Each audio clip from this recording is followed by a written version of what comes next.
Divorce me, because I can't take care of you. I want to be free. He started saying that as soon as I was put in a wheelchair. I didn't expect him to say that to me after spending 40 years together. I had plenty of complaints about my husband, but to be told like that after being together for over 40 years and thinking we are family is just, it's too late to regret giving me up, the wife who would have done anything for him. My name is Mindy. I'm 67 years old, and I have been buying all kinds of skincare products because I'm worried about my cracked and crusty skin. I'm 67 years old. I'd like to have soft skin again. Is it too late for me? No. My heart is still young and healthy, so I should be fine. I can say that now. But my heart used to be so full of life. That was about 3 years ago. I was in troubled relationship with my husband Greg. We have been living on our pension since we retired a few years ago.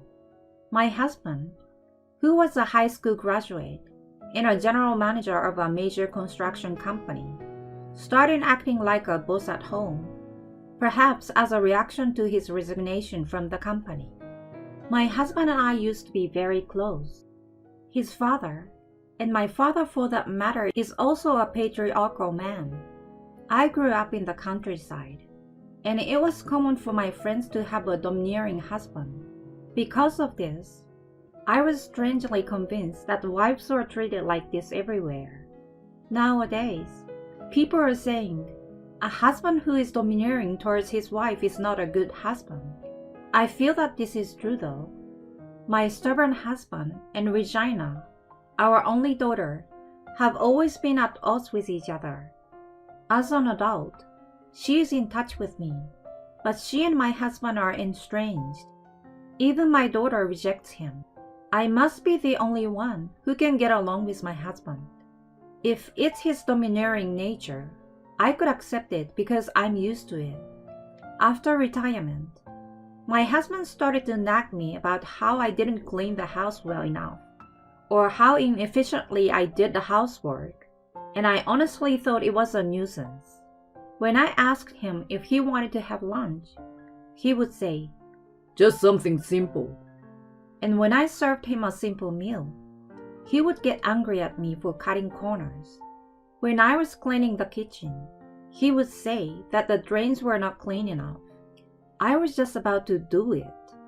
I could see that my husband would surely block me if I said that. When I argue with him, he thinks he can just cut me off. He has a temper, and it happens unnecessarily. If that's all there is to it, I should just let it go. But lately, my husband has been losing control of his anger due to his age, and he sometimes throws a cup at me. So I have been refraining from talking back as much as possible. At work, he would get angry at his subordinate with a smug look on his face, and I guess that's where he used to release some of his stress. That's gone. I feel like everything is pointed at me now. One day, when the topic of divorce came up on TV, it hit me so hard that I couldn't think of it as someone else's problem. I was shopping when I collided with a bicycle and fell down, breaking my knee and requiring an operation. My husband, who was standing next to me at the time of the accident, said to me while I was in pain, You are exaggerating. He looked at me coldly and quickly went home. When a passerby kindly arranged for an ambulance and I was admitted to the hospital, my husband threw the least amount of luggage and documents to the receptionist and didn't even accompany me to the surgery. And the day after the surgery, What are you going to do about the house? When my husband finally came to visit me and asked me that, I couldn't help but think, huh? What? I asked back, what was this crazy husband talking about? I'm talking about the house. I had no choice and did it. But what are you going to do from now? My leg feels like it's going to hurt. Can you just do it yourself until I can feel my feet again? I was frustrated by the stress of being in a hospital, and I told my husband what I really thought. Naturally, my husband was furious. He started to make a big fuss in the hospital room with his own thinking that his wife was lazy and not prepared enough to take care of the house. The nurses immediately rushed to the room and picked up my husband. But needless to say, the other patient looked at him scornfully. It's hard to have a husband with a temper. I have one too. My friends were living in other places, so I had no one to talk to about my relationship with my husband. The hospitalization was a disaster, but it was great to have someone to talk to about family problems and learn about other families. It also allowed me to be objective about what a crazy person my husband really was. I was in the hospital for about 3 months and did rehabilitation every day, but I didn't recover as well as I would have liked, so I became wheelchair bound. Thanks to the fact that I spent a lot of time in the hospital talking about my husband's complaints with others, I felt mentally refreshed, as if a burden had been lifted off my shoulders compared to before I was hospitalized. My husband's visits to the hospital were restricted due to the coronavirus, and I have not seen him at all since he made a fuss in the hospital room. We've only exchanged messages about where the fabric softener was, at the very least. It seems that he was able to live a decent life on his own. I'm sure my husband is not all that bad. After all, we've been together for over 40 years. I should not give up on him just because he is getting older and angrier. But I should be a forgiving wife who can let bygones be bygones. I was trying to change my mind, but my husband didn't come to pick me up, even though I had told him about the day I was going to be released. It was impossible for me to go home alone by train and bus, as I was not familiar with using a wheelchair. I had no choice but to call a taxi by myself, and as soon as I unlocked the front door, my husband came. Why did you come home? He yelled at me. Why did I? I told you, I'm leaving the hospital today. Why didn't you come get me? I was shocked. How can you say that after making me do the housework for months? Shouldn't you apologize? Huh? What are you talking about? I was in the hospital, you know. We were both getting old. You could at least support me at a time like this. No! I was stunned by my husband's unhesitating refusal.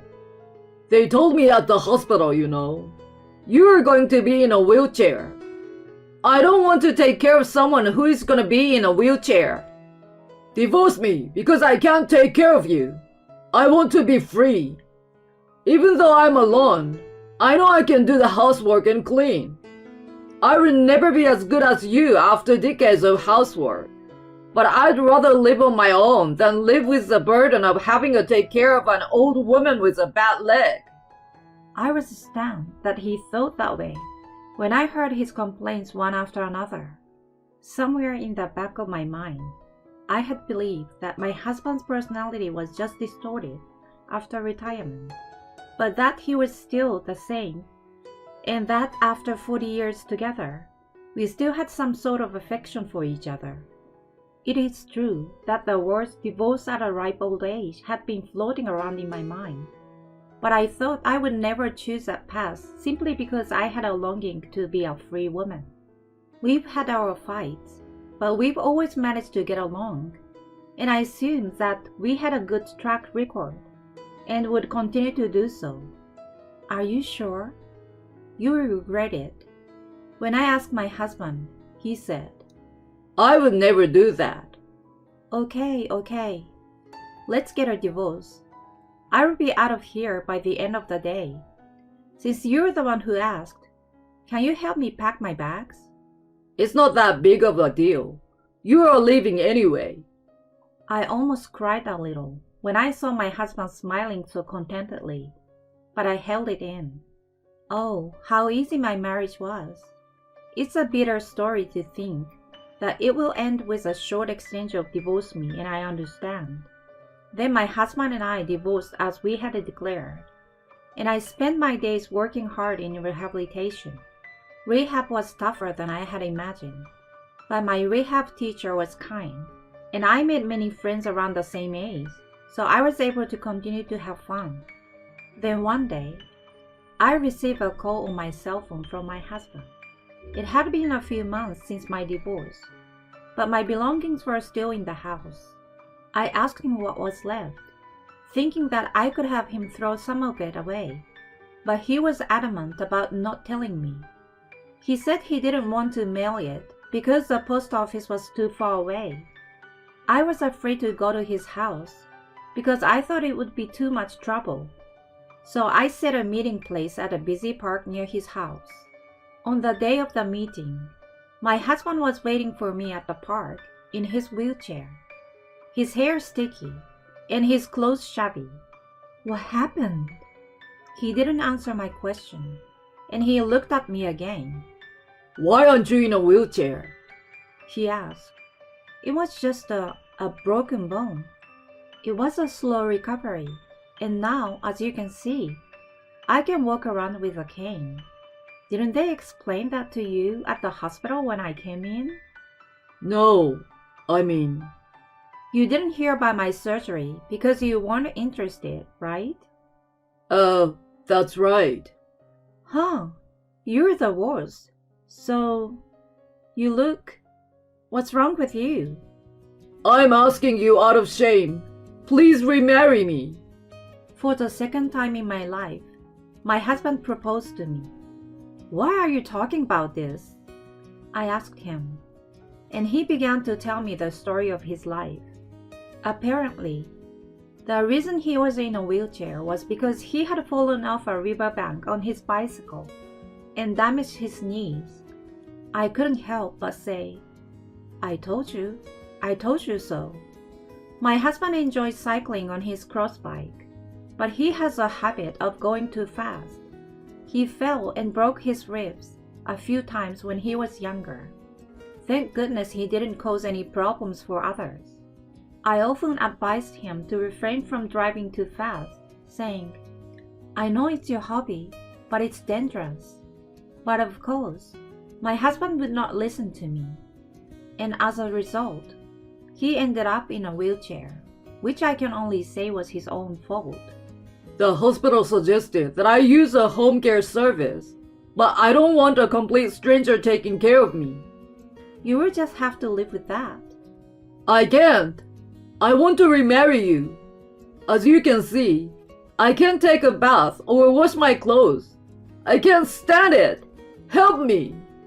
You came here without a bath? That's a selfish thing to say.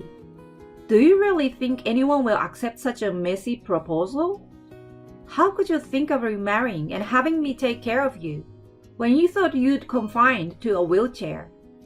Of course it's impossible. You don't have anyone to rely on anymore. Wouldn't life with a cane be easier than life in a wheelchair? No. What you're saying is too much.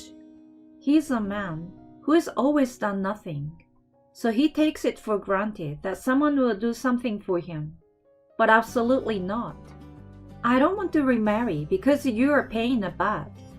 I want to be free, okay? When I said no to his proposal, it was as if I was giving back his words at the time of divorce, when I asked if he was serious. To me, your proposal now is more like, are you serious? You are so brazen and shameless. I replied with a smile. Think again. You abandon me like this? My husband keeps ranting. Abandonment is not a very nice thing to say. In such a state, a wife would. No, I'm a stranger now, so you can't rely on me. It was you who gave up on me in the first place.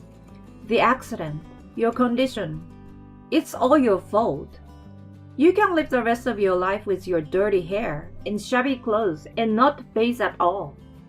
I had said all the things I wanted to say, things I never said in the divorce. I was right. You're going to regret this, see? My husband seems to realize that there was nothing he could do about it, and he was completely done. At the time of the divorce, I thought, he's a man who has taken it for granted to work hard for many years. So even if living alone seems easy now, the day will come when he will get hurt. I never thought it would turn out this way. Enough!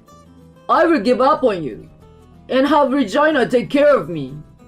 I don't think that's possible. What? Regina already lives with me.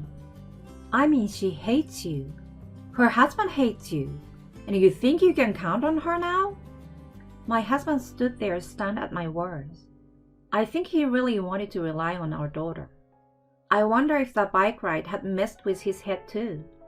Well, I guess there's really no one else to turn to. Well, why don't you just ask for home care? By the way, there are 3 reasons why my husband's only daughter hates him. The first is that he was too much of a domineering husband. Not only me, but he even tried to make my daughter buy alcohol for him while we were eating. I'm not your slave! She hated him. Secondly, he often introduced his subordinates to my daughter, hoping that he could get one of his own men to marry her. Of course, I stopped him, but he often brought his subordinate to our house for dinner, saying that he did not intend to introduce them, and my daughter could not stand the atmosphere of what seems to be a blind date and became angry. Third, when my daughter got married, my husband heard that one of her husband's siblings had a limb. You want my daughter to take care of him? He vehemently opposed their marriage. Regina's husband declared that he had no such plans and would not let her do that, but my husband did not believe him. He originally wanted to marry his daughter off to a good man. I understand his concern for his daughter, but it would have been better if he had only opposed the marriage out of concern for his daughter. But instead, he spoke out of turn, questioning her brother-in-law's morals without even knowing him well enough. If I were to reproduce those words here, I would be flamed at once. I could understand my husband's feelings, but there was no way he could convey his true feelings to my daughter after he had spoken out in such a foul manner, saying that it was a result of his excessive concern for her in his own way. My daughter got married as if they were eloping. I was the only one who did not oppose the marriage, so we kept in touch afterwards.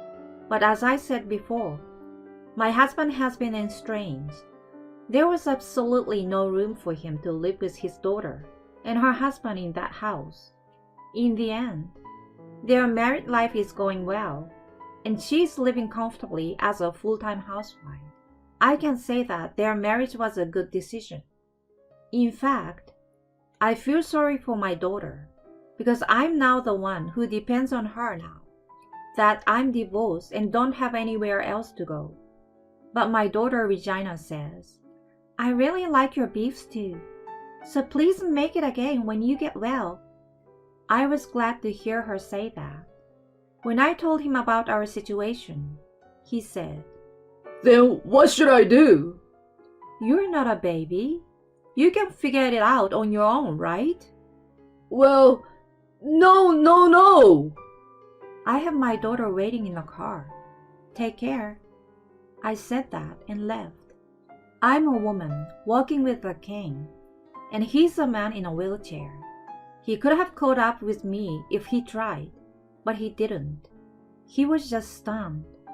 I remember he just looked down. After that day, my husband contacted me again, asking me to meet him again because he hadn't given me the things that I had left behind. But since my husband was empty-handed that day, I assumed that he was just bluffing, so I didn't accept his invitation. He seems to have lost his mind and asked for a helper, but just like his attitude toward me, he'd say, Do this, do that. The helper seems to have lost her temper and abused him with all kinds of foul language. Of course, the helper was punished and stopped coming to my husband's home. But my husband seems to be traumatized by the incident. He is now a bit suspicious of people. It seems that the usually strong-minded people are weak once they were bullied. The current helper seems to be kind, but my husband is still scared and wants me to come back. I don't want to play into his hand. On the other hand, my legs are much better, and I can go for a walk easily, though not as smoothly as I could before the injury. I go for a walk with my daughter and grandchildren when it's a sunny day, because I hear that if I don't walk, the condition of my leg will get worse. Sometimes, my daughter Regina drives us to a nearby field, where there is a little slope, and we often have a picnic together. I had planned to leave this house when I could walk, but Regina told me that the children are attached to me, and if I did not mind, I could stay here with them. So I decided to stay. Unlike my husband, her husband takes care of himself and helps my daughter with the housework. She is a really good girl and takes the initiative in supporting me. I am happy to have such a wonderful family after my divorce from my husband. Thank you, dear. Suck it up.